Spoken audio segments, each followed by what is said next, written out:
Turma do Propósito, e aí, meu irmão, tudo bem? Espero que sim. Estamos fechando a semana com chave de ouro.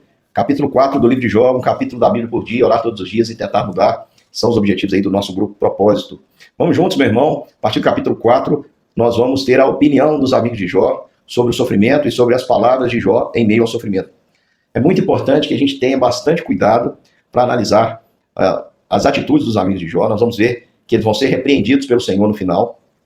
E nós vamos perceber que a atitude dos amigos de Jó tem sido praticada até os dias de hoje. O livro de Jó não é um livro fácil de ser compreendido, viu, meu querido irmão? É preciso que você entenda todo o contexto, é preciso que você interprete. O livro é poético, então dentro de cada parte nós vamos ter uma verdade que eu quero compartilhar com você. Lá na descrição tem um link para que você convide mais pessoas para estarem conosco. Nós estamos quase chegando às 900 pessoas.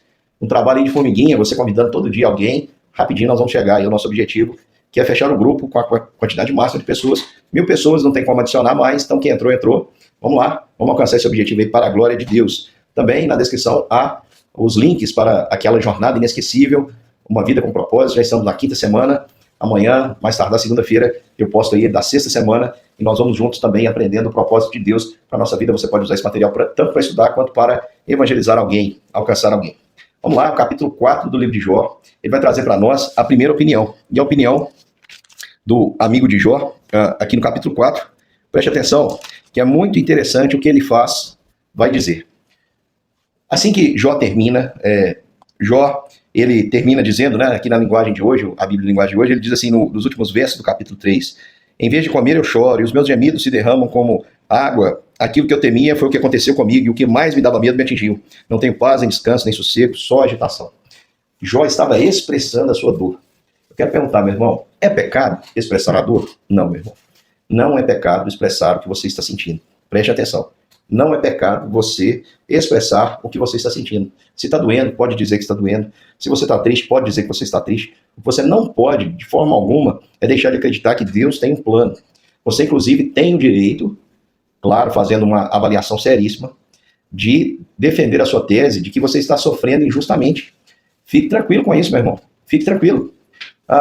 Se isso for pecado, como ele faz, vai dizer para Jó que era, ele vai criar uma tese. Uma tese é uma defesa de um argumento, é uma construção de um argumento verdadeiro. Vai criar uma tese, ele vai explicar a Jó, tentar explicar a Jó, argumentar com Jó, de que Jó está errado por ter sentimentos assim, sentimentos autênticos no meio da dor. Vou dizer para você que se isso for pecado, Jesus pecou, porque Jesus expressava o que ele sentia. Certa vez ele disse para os discípulos, até quando eu vou estar com vocês? Ele estava sem paciência, preste atenção. Em outros momentos, Jesus se referiu aos fariseus como raça de víboras. Chegando à morte de cruz, ele disse que a alma dele estava angustiada até a morte. Agora tem pessoas que acham que nós precisamos ser robôs, ser máquinas. Eu já vi cenas que me dão pavor, porque em momentos de intensa dor, de luto, outras pessoas cobrando aqueles que creem de não chorar. Certa vez eu estava participando de um velório, era o velório de uma senhora muito querida, lá na minha cidade natal, Belo Horizonte, uma senhora muito querida, muito amada, e as pessoas, apesar da longa idade, de todo mundo já saber que estava próximo ali à morte, as pessoas estavam ali chorando, entristecidas por causa da despedida, e um pastor tomou a palavra e começou a repreender e dizer, olha, não há lugar para choro, vocês não devem chorar, e começou a defender que aquela tese, defender aquela tese de que a dor naquele momento, a expressão da dor naquele momento era pecado. Meu querido irmão, pecado é argumentar nesse sentido. Por quê? Porque eu preciso ser autêntico, eu estou sentindo isso, eu posso dizer a verdade. Deus ama a verdade. O que eu não posso, de modo algum, é acreditar que Deus não tem um propósito no meu sofrimento. Então, preste atenção sobre o que fala o livro de Jó. O livro de Jó fala que o sofrimento que sobrevém a nós não tem causas específicas. Vocês estão entendendo? Pode ser que uma coisa ruim, muito ruim, aconteça a uma pessoa muito boa, a um homem íntegro, reto, temente a Deus, que se desvia do mal como Jó. Agora, o sofrimento não necessariamente precisa ter causas. Na vida do cristão, na maioria das vezes, não tem causas. O cristão não contribuiu para aquilo ali, mas veio a aprovação. Então, no entanto, apesar de não ter causa, o sofrimento jamais deixa de ter propósito. É aí que está o pecado. Quando eu acredito que aquele sofrimento vem sobre mim e não há um propósito, não há uma intenção de Deus em me mostrar alguma coisa, em me ensinar alguma coisa, em me provar alguma coisa. Quando eu penso assim, aí eu peco. No entanto, irmãos, ele faz, só de ver Jó ali lamentar, ele começa a dizer, olha Jó, eu vou falar algo, você vai ficar enfadado, você vai ficar ofendido se eu te falar, mas quem é que pode ficar calado? No seu tempo, ele diz lá, você ensinou muita gente, quando o pessoal ficava desanimado, você dava força, você colocava de pé, mas agora que chegou a sua vez de sofrer, Jó, como é que você perde a paciência e a coragem? Olha o que ele faz a dizer. Irmãos, totalmente insensível. O que aconteceu com Jó não foi o pneu do carro furado. O homem perdeu todos os bens, ele quebrou, economicamente falando, ele perdeu todos os filhos, ele perdeu toda a sua saúde, e ele não tem nenhum pingo aqui não demonstra nenhum pingo de misericórdia, no sentido de tentar entender que Jó precisava desabafar, precisava falar sobre aquilo. Quando alguma coisa acontece com a gente, irmãos, e nós não estamos esperando, geralmente aquilo vai ser tema das nossas falas por muito tempo. E a gente percebe que existem muitos, eu vou usar aqui um plural feio, né? Mas é assim mesmo, existem muitos elifases na vida. Gente que quer estar perto de nós quando nós estamos bem. Se você quer perceber quem é seu amigo de verdade, começa a falar da sua dor, do seu sofrimento, dos seus dilemas. Ninguém quer estar perto de alguém que tem problema, tá?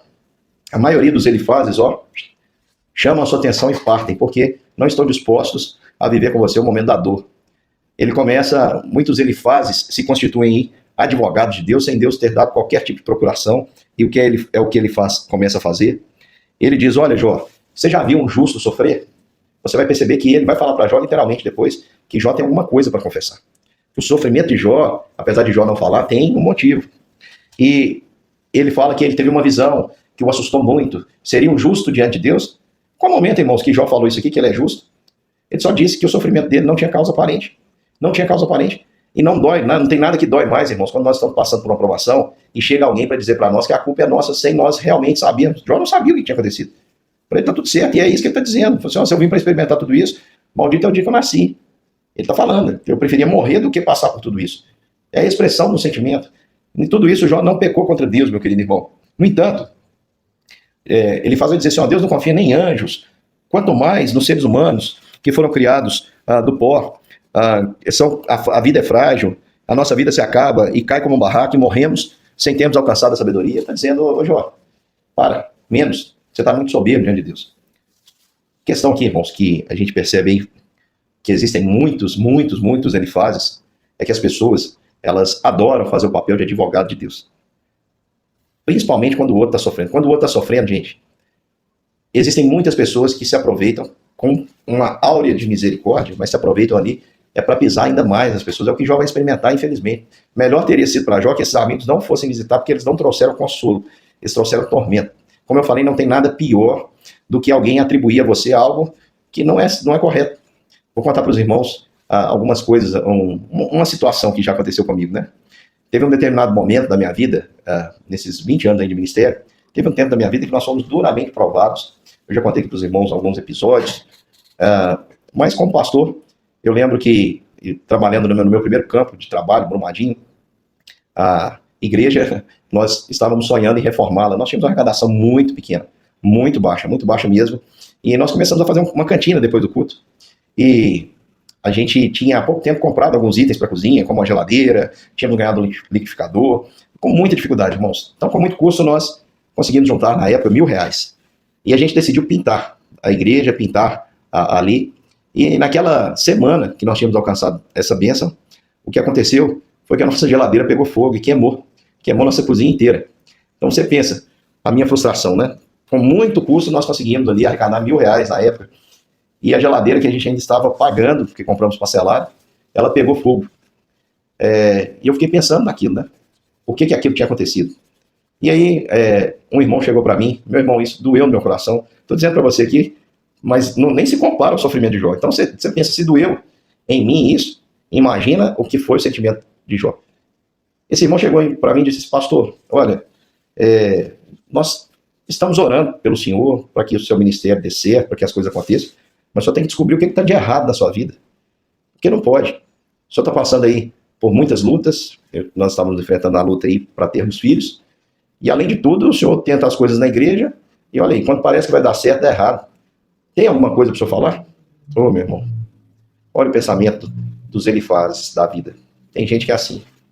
Quantas vezes eu já vi alguém morrendo numa situação, um acidente, uma doença, aí alguém chega e diz assim, por que será que isso aconteceu com ele, hein? Meu querido irmão, Deus não nos trata consoante os nossos pecados. Seja misericordioso. Aprenda definitivamente com um livro inteiro falando sobre o sofrimento, que é o livro de Jó. Aprenda, meu irmão, a ser alguém que traz bálsamo para o coração do que sofre e não tormento. Pare de imitar os amigos de Jó. Aprenda com o Deus de Jó, que vai mostrar que no final deste livro que tem um propósito em todo sofrimento.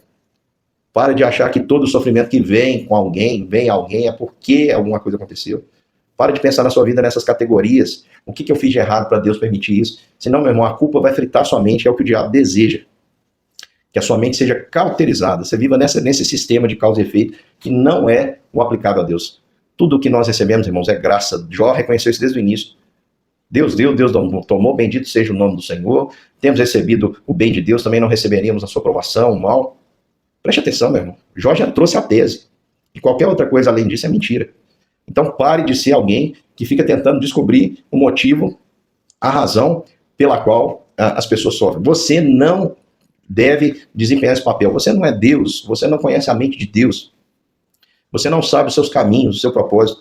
E a sua palavra nesse sentido só vai trazer dor, perturbação e vai mostrar o quanto você é arrogante. E preste atenção, meu irmão, é uma semente perigosa que você planta. Que você planta, perdão. E cuidado para você não colher isso, porque se você começa a medir as pessoas dessa forma, Deus pode resolver te dar uma lição bem interessante. Uma lição para mostrar para você que nem todo sofrimento tem uma causa aparente. Nem todo sofrimento tem uma razão que nós podemos colocar aí sob o prisma da nossa lógica. Existem propósitos que nós não conhecemos, os caminhos de Deus, os caminhos dele não são os nossos caminhos. Assim como o céu se afasta da terra, assim também os nossos pensamentos dos pensamentos de Deus. Ninguém foi seu conselheiro, ninguém primeiro deu a ele para que seja restituído. Dele, por ele, para ele são todas as coisas e a ele seja a glória eternamente. Amém. Amém. Deus abençoe, meu irmão. Amanhã nós estamos mais uma vez juntos para continuar a aprender como não fazer diante do sofrimento aí com o amigo de Jó, ele faz. Grande beijo, até lá.